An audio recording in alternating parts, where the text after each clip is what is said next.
ओम प्रकाश राजभर ने अखिलेश यादव के साथ गठबंधन किया, लेकिन अंदर खाने बीजेपी के साथ दोस्ती गांठने की कोशिश कर रहे हैं।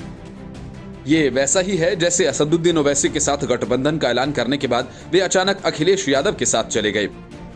कुछ वैसी ही कहानी अखिलेश यादव के साथ दोहराना चाहते हैं। असल में अब तक अखिलेश यादव के साथ सीटों का बंटवारा नहीं हो पाया। वजह ये कि राजभर 2 दर्जन सीटें चाहते हैं और अखिलेश यादव के पास देने के लिए इतनी सीटें हैं नहीं। इसलिए ओम प्रकाश राजभर बीजेपी के साथ फिर से वापस आने को बेबस हैं। इस बात का खुलासा तब हुआ जब उन्होंने बीजेपी ज्वाइनिंग कमेटी के सदस्य दयाशंकर सिंह के साथ मुलाकात की। बंद कमरे में दोनों नेताओं की मुलाकात तकरीबन 3 घंटे तक चली। सूत्रों का कहना है कि बीजेपी भी चाहती है कि ओम प्रकाश राजभर उसके खेमे में वापस आ जाएं। और यही वजह है कि दयाशंकर सिंह बार बार ओम प्रकाश राजभर के घर जा रहे हैं। पिछले 1 महीने में ये दयाशंकर सिंह की तीसरी मुलाकात है।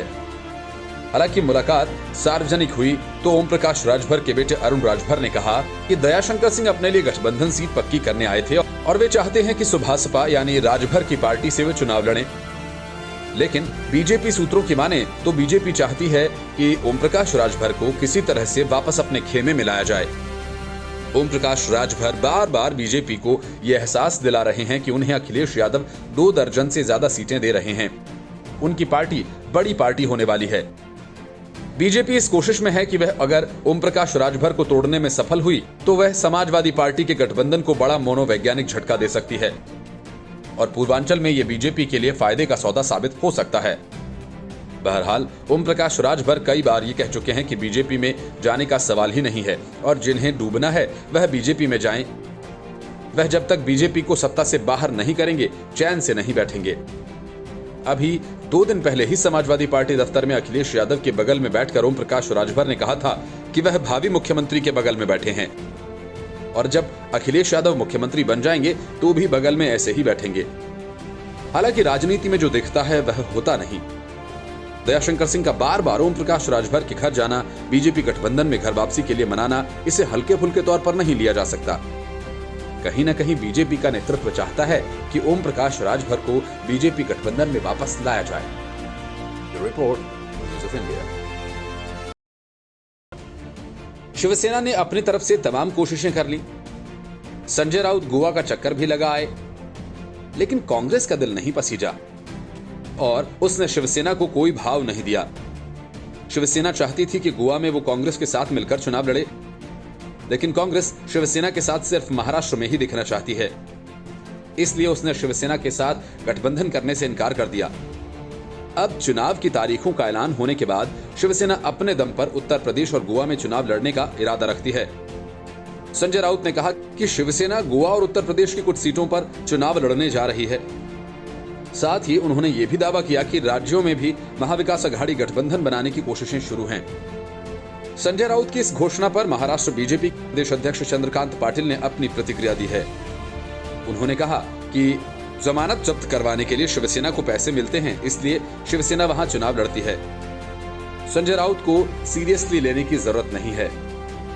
गोवा और उत्तर प्रदेश और अन्य राज्यों में शिवसेना के चुनाव लड़ने को लेकर किए गए सवाल का उत्तर देते हुए संजय राउत ने कहा कि बिल्कुल गोवा और उत्तर प्रदेश में चुनाव लड़ने की हम तैयारी कर रहे हैं। गोवा और उत्तर प्रदेश, पंजाब में अन्य बड़ी पार्टियां हैं, वे बेशक अच्छी तैयारियां कर रही हैं। उनके प्रचार, बैनर, होर्डिंग्स दिखाई दे रहे होंगे, जबकि शिवसेना के नहीं दिखाई दे रहे। इसलिए शिवसेना के विचार और इसकी भूमिकाएं लोगों तक पहुंच रही हैं। हमारे कार्यकर्ता चुनाव लड़ेंगे, उनके पीछे खड़े रहना हमारा फर्ज है। संजय राउत ने कहा कि गोवा के लिए हमारी कोशिशें शुरू हैं। हम चाह रहे हैं कि गोवा में महाराष्ट्र का यह प्रयोग दोहराया जाए। शिवसेना और एनसीपी का साथ लड़ना तय है, कांग्रेस हमारे साथ आए। इसके लिए मैंने खुद गोवा जाकर कोशिशें की, लेकिन सीट शेयरिंग को लेकर थोड़ी मुश्किलें पेश आ रही हैं। संजय राउत ने आगे कहा कि कांग्रेस को ऐसा लग रहा है कि वो अकेले सत्ता में आ सकती है। उन्हें लगता है कि उन्हें 22 सीटें अपने दम पर मिलेंगी। हमारी उन्हें शुभकामनाएं हैं। हम चाहते हैं कि बीजेपी को रोकने की ताकत अगर किसी में है तो वह अपनी पूरी ताकत आजमाए और सत्ता में आए। कांग्रेस को अगर ऐसा लगता है कि वह अपने दम पर गोवा और उत्तर प्रदेश में अकेले सत्ता में आ सकती है तो आए, लेकिन हम कुछ और दिनों तक अपनी कोशिशें शुरू रखेंगे। हमने कभी ये नहीं कहा कि हम सभी जगहों पर चुनाव लड़ेंगे, लेकिन गोवा और उत्तर प्रदेश में हम कुछ जगहों पर जरूर लड़ेंगे। Report news of India. Punjab के सीएम चरणजीत सिंह चन्नी पद और गोपनीयता के उल्लंघन के मामले में फंस गए हैं। असल में चरणजीत सिंह चन्नी से पीएम मोदी की सुरक्षा में की गई जानबूझकर लापरवाही के मामले पर पूरी जानकारी गृह मंत्रालय से साझा करने की जगह प्रियंका वाड्रा से की और गृह मंत्रालय को गोलमोल जवाब भेज दिया। चन्नी की इस हरकत पर बीजेपी हमलावर है। भारतीय जनता पार्टी के प्रवक्ता संबित पात्रा ने प्रधानमंत्री की सुरक्षा चूक मामले में कांग्रेस को कटघरे में खड़ा किया है। पंजाब के मुख्यमंत्री चरणजीत सिंह चन्नी ने प्रियंका गांधी वाड्रा को प्रधानमंत्री की सुरक्षा में हुई चूक के संबंध में जानकारी दी तो बीजेपी हमलावर हो गई। संबित पात्रा ने कहा कि मौजूदा मुख्यमंत्री ने प्रियंका गांधी वाड्रा को पीएम मोदी की सुरक्षा चूक के संबंध में जानकारी दी क्यों? प्रियंका के पास कौन सा संवैधानिक पद है? उन्हें पीएम की सुरक्षा के संबंध में क्यों लूप में रखा गया? हमारा दृढ़ विश्वास है कि गांधी परिवार को इस पर सफाई देनी चाहिए। सीएम चन्नी ने प्रधानमंत्री की सुरक्षा में हुई चूक के संबंध में बयान जारी करते हुए कहा कि पंजाब में उनको कोई खतरा नहीं था, वे यहां सुरक्षित थे। चन्नी ने कहा कि मैंने इस संबंध में प्रियंका गांधी जी से बात की है और उन्हें पूरे मामले से अवगत करवाया है। चन्नी के इस बयान पर ही बीजेपी नेता भड़क गए। भाजपा ने आरोप लगाया कि कांग्रेस सरकार ने प्रधानमंत्री को शारीरिक रूप से नुकसान पहुंचाने की कोशिश की। एक बार फिर चन्नी को गोपनीयता की शपथ का उल्लंघन कर प्रियंका गांधी के साथ प्रधानमंत्री की सुरक्षा चूक के बारे में महत्वपूर्ण विवरण साझा किया। एक सिटिंग सीएम ने प्रियंका गांधी वाड्रा को पीएम की सुरक्षा के बारे में बताया। क्यों प्रियंका के पास कौन सा संवैधानिक पद है और पीएम की सुरक्षा के बारे में उन्हें क्यों रखा जाएगा? भाजपा प्रवक्ता संबित पात्रा ने ट्वीट किया और पूछा, चन्नी साहब सच्चे रहो, काम हो गया है, आपने जो बोला था वो हो गया। इससे पहले सूबे के मुख्यमंत्री चरणजीत सिंह चन्नी ने एक ट्वीट के जरिए इस मामले को और हवा दी थी। सीएम चरणजीत सिंह चन्नी ने सरदार वल्लभ भाई पटेल का एक कथन ट्वीट कर बिना नाम लिए पीएम मोदी पर तंज कसा था। चरणजीत चन्नी ने ट्वीट में सरदार पटेल को कोट करते हुए लिखा कि जिसे कर्तव्य से ज्यादा जान की फिक्र हो, उसे भारत जैसे देश में बड़ी जिम्मेदारी नहीं लेनी चाहिए। चुनाव आयोग ने देश के सबसे बड़े राज्य उत्तर प्रदेश में चुनाव की तारीखों का इधर ऐलान किया, उधर अखिलेश यादव ने जैसे अपनी हार कबूल कर ली। दरअसल कोरोना के बेहद तेजी से बढ़ते मामलों के बीच चुनाव आयोग ने किसी भी राज्य में रैलियों और रोड शो के आयोजन की इजाजत नहीं दी है। आयोग का यह कहना है कि अभी जो हालात हैं उसके मद्देनजर पार्टियों को सिर्फ डिजिटल प्रचार की अनुमति दी जा सकती है। आयोग के इस फैसले से सपा प्रमुख अखिलेश यादव का माथा ठनक गया और वे बेहद नाराज हो गए। एक तो गरीबी, ऊपर से आटा गीला। हाल ही के दिनों में सपा के कई नेताओं के घरों से टैक्स चुराकर कमाई गई अकूत संपत्ति पहले ही अखिलेश का मामला बिगाड़ चुकी है। ऊपर से अब चुनाव आयोग ने डिजिटल प्रचार का हंटर हाँक दिया है। इस पर अखिलेश यादव ने चुनाव आयोग से ही फंड मांग लिया।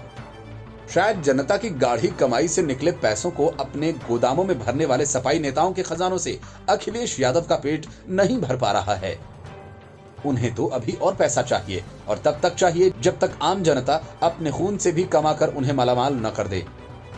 इसे अतिशयोक्ति समझने की अगर भूल कर रहे हैं तो जरा सपा का पिछला कार्यकाल याद कर लीजिए, तस्वीर खुद ब खुद साफ हो जाएगी। अखिलेश का कहना है कि चुनाव आयोग को विपक्षी दलों को टीवी पर अधिक समय देना चाहिए और ये फ्री में मिलना चाहिए। भाजपा के पास पहले से ही बहुत इंफ्रास्ट्रक्चर है, इलेक्शन बॉन्ड भी उन्हें ही सबसे ज्यादा मिलते हैं।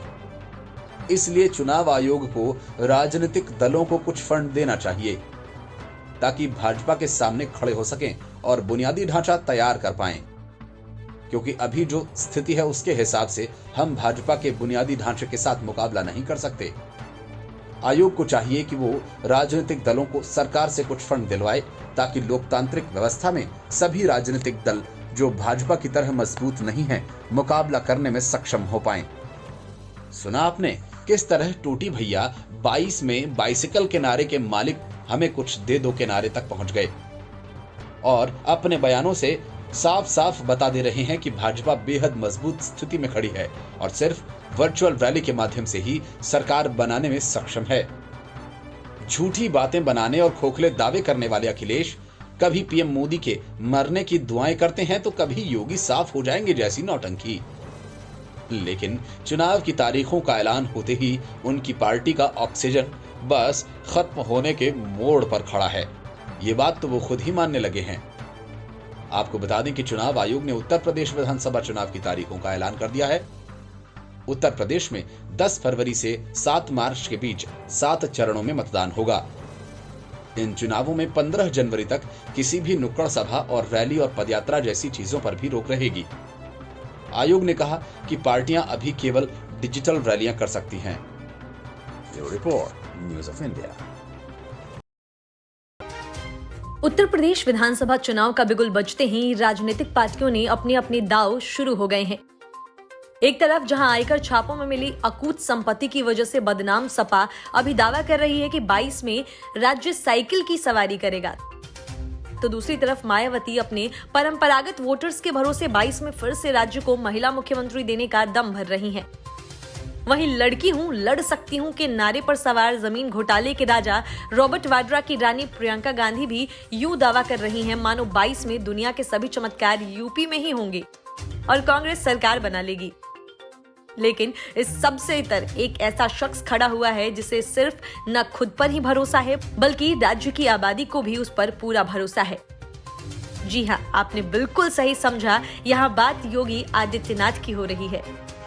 चुनावी विश्लेषकों अधिकतर सर्वे की माने तो योगी सत्ता में फिर से वापसी करने वाले हैं और इस बात पर फिर से मुहर लगा रहा है चुनाव आचार संहिता लागू होने से ठीक पहले एक सर्वे की माने तो देश के सबसे बड़े राज्य में योगी आदित्यनाथ लगातार दूसरी बार मुख्यमंत्री बनने जा रहे हैं। 403 विधानसभा सीटों वाली यूपी में बीजेपी को 230 से 249 सीटें मिलने की संभावना है। वहीं टोटी भैया यानी अखिलेश यादव के दल समाजवादी पार्टी को 137 से 152 सीटों पर जीत मिल सकती है, जबकि इस सर्वे में मायावती की बीएसपी को तीसरा स्थान और प्रियंका गांधी की पुरजोर कोशिशों के बाद भी कांग्रेस का प्रदर्शन औसत से भी खराब दिखाया गया है। वहीं सर्वे के अनुसार योगी आदित्यनाथ को लगभग 49% लोगों के मुख्यमंत्री पद के लिए अपनी पहली पसंद बताया, जबकि सर्वे में शामिल 31% लोग अखिलेश यादव को मुख्यमंत्री के पद पर देखना चाहते हैं। बसपा और कांग्रेस को सिर्फ 7% लोगों ने ही अपनी पसंद बताया है। सबसे खास बात यह है कि जैसे जैसे चुनाव की घड़ी नजदीक आती गई, बीजेपी के प्रदर्शन का आंकड़ा बेहतर होता गया है। इस ताजा सर्वे के बाद जहां बीजेपी से कोई नहीं है टक्कर में, कहां पड़े हो चक्कर में के रथ पर सवार होकर बम बम है, वहीं सपाई दल के अरमा आंसुओं में बह गए। हम लोगों का पैसा गोदामों में सड़ते रह गए जैसे गाने गाते हुए दिखाई दे रहे हैं। Bureau report, news of India.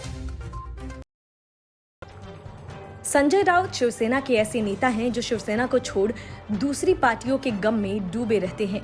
कभी उन्हें शरद पवार और एनसीपी की चिंता होती है तो कभी ममता बनर्जी की और कभी कांग्रेस की।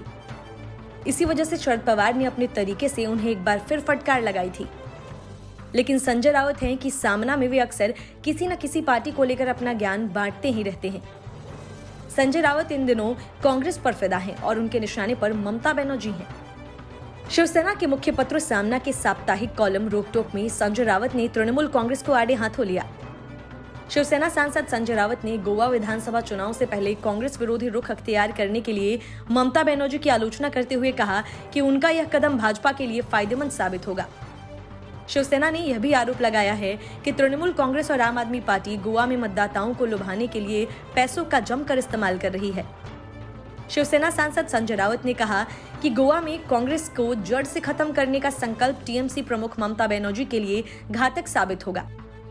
राउत ने लिखा है कि गोवा में कांग्रेस का अस्तित्व नहीं बचना चाहिए।